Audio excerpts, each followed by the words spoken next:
Hello and welcome back to another Tea Time with me, Amanda Prochaska. We're so glad that you're back here joining us.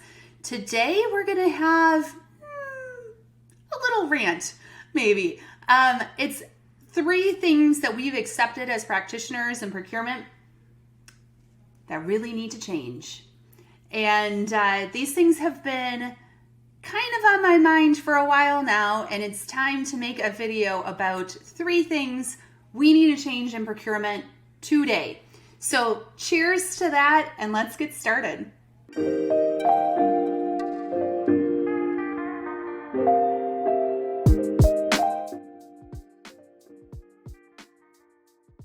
All right, so before we dive in, grab your favorite beverage of choice so we can hang out for the next, 15, 20 minutes. And today I have my Zion National Cup because we are heading out on spring break later this week and heading to Zion, so I cannot wait. It's one of my favorite places on earth. But the tea is the most important piece of this puzzle, and because it is some sweet and spicy, which I think you're gonna get a little bit today. A little bit of spice goes a long way, so it's a very good tea. But we're going to spice it up a little bit and call out some of the things in procurement that really need to change. And if you're a practitioner in procurement today, you should not be accepting these things. Like, stand up, be proud, shimmer a little bit, and let your voice be known around these things that really, truly need to change within procurement. All right, number 1. Firefighting is celebrated.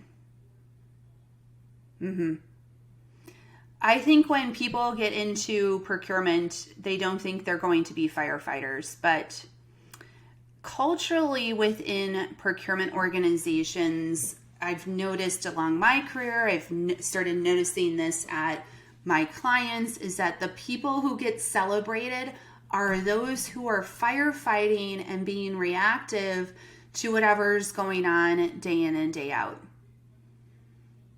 And it's good from a superficial standpoint that you can get those fires to be managed or put to the side or no longer being a fire. However, shouldn't we be celebrating the people who are preventing the fires to happen in the first place? Like, aren't those the people that we should be promoting? Aren't those the people that are truly making change within procurement? Not the people that are being reactive to the day-to-day fires. Now, don't get me wrong, there's still going to be some fires, but do we need to celebrate that as much as we do today? I don't think so. Often I hear from clients, I am too busy. I am too busy to even think about it. I am too busy fighting the day-to-day challenges to think about what I'm going to do next year or how I want to plan out this next big implementation. I am just too busy with the day-to-day. I think that has been an excuse for the last 20-some years that I have been in procurement. It's like nails on chalkboard to me, seriously. Like, I too busy to participate in a design session for a new implementation. I'm just too busy. I can't do it. There's a problem with that. Being busy in procurement, yes, it happens, right? There's a lot of demands within our organizations today, but as leaders, and every single one of you, you don't have to have the title, every single one of you can step up and lead in this area. How do we get in front of it? How do we get more proactive? How do we get more planful? How do we anticipate stuff happening before it happens? Those are the people that we need in procurement to truly make the change and add value within organizations. A couple of examples of this. So a CPO friend of mine,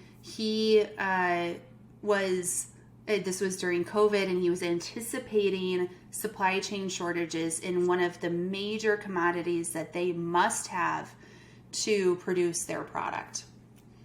And he luckily was not in firefighting mode. He was in thinking mode, right? This is happening in the world. What are the ramifications for all of this that's going on in the world related to COVID and all the supply chain issues?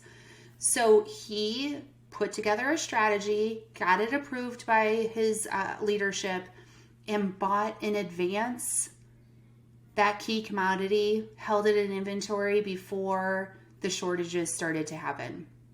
What happened as a result is that he and his company gained market share. Yep, that's real value. Market share because they had product, their competition did not.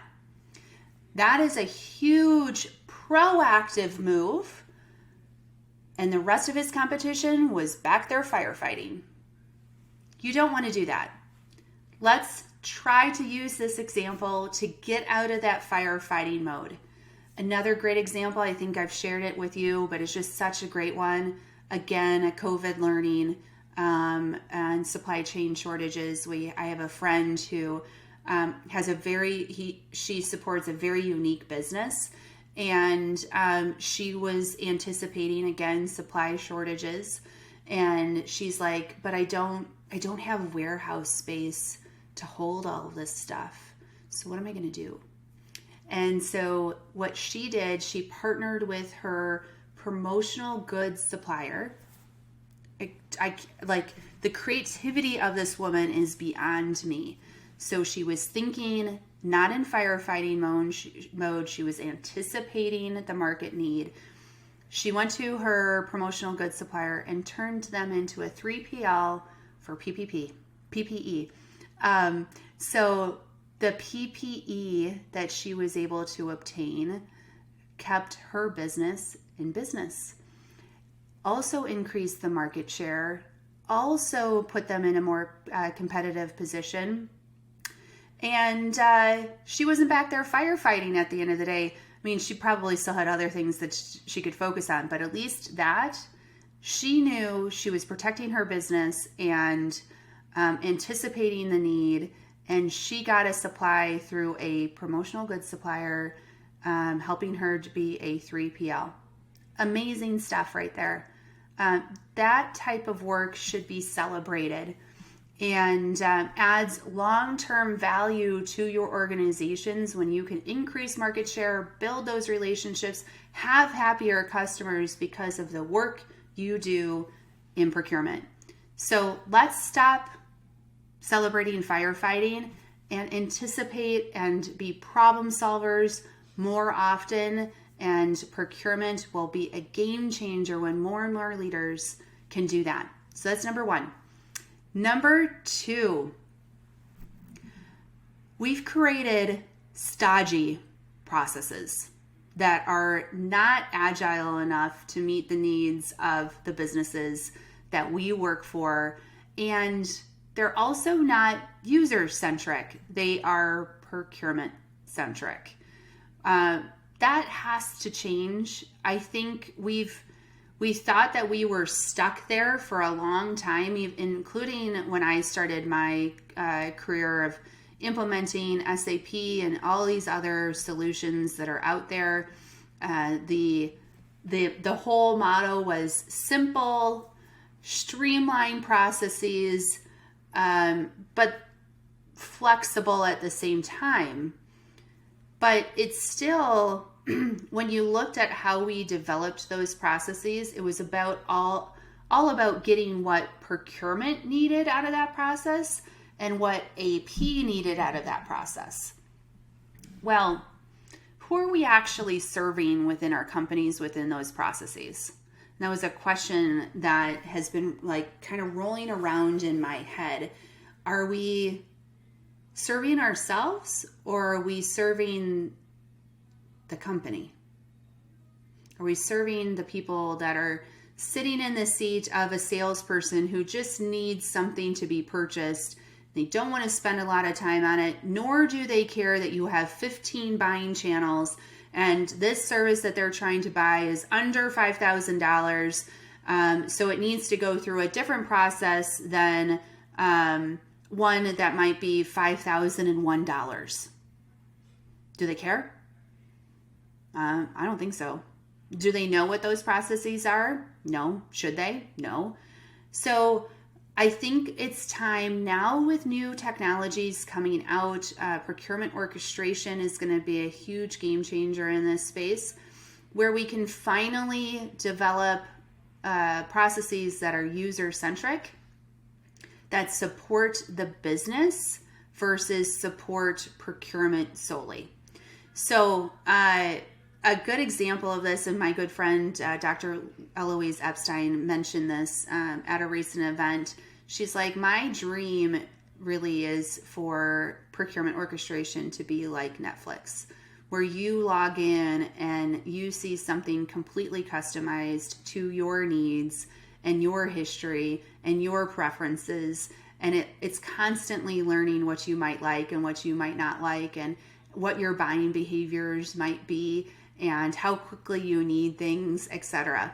And it's actually learning from your own actions. I think that would be a beautiful way for procurement to go, to get away from business processes that are not user-centric, that are procurement and AP-centric, and really building a process that can be very user-centric and company-centric, so people can move quickly. Those processes can be agile, they can change along the way, and we can really create a better experience for everyone involved in the procurement process. So that's number 2. All right, number 3. Now we're going to get really spicy. Number 3. The only value we bring is cost savings. And we're going to sit there for a moment. The only value we bring is cost savings. And yes, even though we've been talking about total value for a very long time within procurement, we still have leaders within procurement who are almost solely focused on cost savings. Now, I don't necessarily blame those leaders. I think a lot of the issue comes from the C-suite and an educational process of CFOs and COOs, chief supply chain officers, to understand the value that procurement can bring. But I also then put a little bit on the shoulders of the CPOs that are out there for not making that case, right? Not doing the education, not marketing the total value that an organization can bring. Now, there are CPOs for sure who are making a difference outside of pure cost savings. I think about the work that Unilever has been doing in the sustainability space and many others. They're really creating value outside of just cost savings, and those are the people that we need to continue to encourage and develop within procurement, and really think strategically about the metrics that we're using to define success. I was formally educated in economics, so I was an international political economics major, and the best thing that I learned in that the entire education that I had in college was incentives matter. And so if you're measuring your team on cost savings, guess what? You're going to get cost savings. If you're measuring your team on value beyond cost savings, you might still have cost savings in there. But if you are really thinking about the metrics that you're holding your team accountable to, those can change the game. It also then is what you report up to your CFO, your COO, your chief supply chain officer. How are you communicating your value within the organization? And if you can bring great examples like the ones that I shared before to the table, it is going to completely change the dialogue around how procurement can bring value. I was just talking to one of my good friends the other day, and she was mentioning this, particularly related to new product launches. And she and I go way back, and she was remarking that procurement can add value by project managing new product launches or kind of renovations on products too. There's cost savings potentially there, but there's also market value there, revenue opportunities there. And so she's starting to look at her team as, how can we be the ones that deliver on those promises through great project management, through understanding how you can effectively create change within organizations to get those things done, which is just amazing to me. That's value beyond cost savings. And that is number 3 thing that we need to get away from in procurement. I am sure, because I'm thinking of more than just 3 things that we've accepted as practitioners that really need to change. Please comment below on other things that you believe need to change within procurement moving forward to really extend the value that we can bring, the culture that we have within this profession, and really focusing on the value that we can deliver from being company focused versus procurement focused. So with that said, I hope you have a lot of other thoughts of things that we can change. I'm going to go off and enjoy my vacation with my family, but I hope you have a wonderful week. If you want ever more information on change leadership, procurement, even AI, we have an amazing newsletter that we send out we're moving actually to every week, but right now I think it's every month. Please sign up for that below. We love for you to be engaged. Also check out our website, wonderservices.net. We have all kinds of written publications out there and other videos that I have done outside of YouTube that you can enjoy. But in YouTube, please subscribe, hit the like. Cheers. Have a wonderful week.